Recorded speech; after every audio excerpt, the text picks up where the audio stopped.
Hi, I'm Chad, and welcome to another episode of me fixing my crashed motorcycle. So in this video, we are going to get the Daytona 675R here back in riding condition and racing condition. So I've got a fiberglass repair kit, which I'm going to use to patch the holes that are in my fiberglass race fairings. And I also have a couple other parts that we're going to be putting on as well. A new handlebar tube, a new throttle tube, a new foot peg, and a couple other bits and bobs, including this here fairing stay, which is broken. So in case you're not subscribed yet and you haven't seen some of my other videos, let me fill you in. I was out racing in the February round of the California Road Race Association Championship, newer series here in Southern California. And while out for the warm-up lap for the Amateur 600 Superbike race, somebody was crashing in front of me, and I, being a little bit too close to them, grabbed a handful of front brake, tucked the front, went for a nice slide into the dirt and did a little bit of damage to my bike. Pretty cosmetic for the most part, but if you want more details, I'll put a card up above here and you can go check out that video with the full explanation and all of the details. And if you'd like to check out a video detailing the damage to this motorcycle, I'll link that video in a card up above here. Thankfully, it's not much more than cosmetic, so gonna be pretty easy to fix, just gonna require a few hours of my time. We've got a few new parts to put on here. We've got a new fairing stay, this one broke, got a new foot peg, a new handlebar tube, a new brake lever guard, a new brake master cylinder, a new throttle tube, and we gotta do some patchwork again to the race bodywork. So I've got a fiberglass repair kit for that. First, we're gonna apply the fiberglass fabric, put a lacquer over that to get it to harden up. Fill the other side of the fairing with Bondo, get that all nice and sanded down, primered back up, respray the bike. It's just a rattle can, $10 a can from Home Depot. They're gloss black spray paint. Great way to do a race bike. Looks great from 15 feet away, and that's really all you need. But after we're done with the fairings, we got a new windscreen to put in there as well. We're gonna get that fairing stay on, we're gonna get the foot peg situated and the rest of everything else so the bike is good and ready to go, hopefully for Spring Mountain in just a couple days. So with that, let's go ahead and get started.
It feels so good to finally have my bike back together.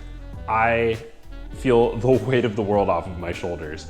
My bike has just been sitting broken for almost 3 months, and it's finally back together and 100% ready to go and ride at Spring Mountain this coming weekend. So she's not quite looking as good as she did before. Still got a little bit of damage to the tank that I'm just not gonna worry about. My fiberglass patching and Bondo job admittedly is not the best. The fairings definitely don't look as good as they did before the crash, but they look good enough from 10 feet away, so it's a track bike. I'm super pumped to have the bike back together. We replaced everything that we talked about earlier on in the video, including the master cylinder. Now got a Brembo 19 RCS, and I'm gonna post a full video breaking down the installation process for that part in the next couple weeks, as well as an actual review specific to the master cylinder rather than just how the bike feels overall. So stay tuned for that. But outside of getting that on there and then just replacing like my foot peg and my handlebar and my throttle tube, I also changed out my air filter just because the bike went into a giant sea of dirt. So it was likely there was a lot of dirt in there, and there was. So glad we were able to get that out. And then I also broke free all of the bolts that are kind of critical to the function of the chassis. So all the pinch bolts on the fork, the pinch bolts for the front axle, the rear axle, the swing arm pivot, and all of the engine bolts, as well as the top yoke nut. So I saw this in a Dave Moss video, and the whole reason you want to do this is after a crash, the bike can kind of twist a little bit. There's a lot of energy that goes through the chassis in a crash, and the bike will flex a bit, particularly the chassis and the suspension components, and the bike's just kind of tense and tight. So by breaking everything loose, you can get the bike back to its more natural free form. So I did that, torqued everything back to spec, feels good. Didn't get too much creaking and cracking, which is a good sign. That means the chassis wasn't twisted too much. But again, just good to do as an added precaution. So then I had to re-safety wire everything, but I'm so stoked and so excited to go try her out at Spring Mountain this weekend. Like I seriously I was feeling like this might not happen, and I'm really stoked that it is. One thing I will say, so this Moto Holders fairing stay, little trick that I learned, you can bend it. And I mean, I said that was part of the reason I bought this thing, was because if you crash it, it's supposed to bend rather than just straight up break. Wasn't really thinking about that when I was trying to get the front fairing on, so spent a little extra time there, but you can actually finagle it, bend it a little bit to try to get the right shape. In addition to that, the tip over sensor doesn't quite fit the way that it's supposed to against the fairing stay, so I just had to dig around in my garage, find a couple washers to back the screws out. It's really just the screws that secure it to the bracket for it that make contact with the fairing stay. So again, just a couple washers, space those out, good to go, not an issue. But man, what a relief. So stay tuned for next week's videos. I'm gonna have footage from riding Spring Mountain. It's gonna be a new racetrack for me. It's gonna be the first shakedown of this bike since I fixed it, of course, and the first time I'll be riding it in almost 3 months. So definitely check it out next week. But now I'm gonna go get some rest. It has been a very busy last few nights for me. So thank you so much for watching. If you enjoyed this video, I would sincerely appreciate it if you gave me a gentle little click of the like button and considered subscribing for more motorcycling content. I am an amateur club racer. I am gonna be racing this bike at Laguna Seca, WeatherTech Raceway Laguna Seca, formerly known as Mazda Raceway Laguna Seca, at the end of June here. Got a day at Auto Club planned later in the month of May, and I'm thinking about a Button Willow day in June, so definitely keep your eyes peeled for that. Also gonna be riding my 210 V4 factory that's just out of frame here, doing my regular vlogs, and I've got a new exhaust system coming for my WR250X that I can talk a little bit more about once it finally arrives. It's been on back order, so it's taken a few extra weeks, but be back on that bike here soon. Drop a comment below. Have you had to fix your race bike before? Have you had to fix a crashed motorcycle? What challenges did you see? What advice can you share? And do you have an aftermarket fairing stay or master cylinder? Let me know in the comments below. Thanks again so much for watching, and I hope to catch you in the next one. Until then, later.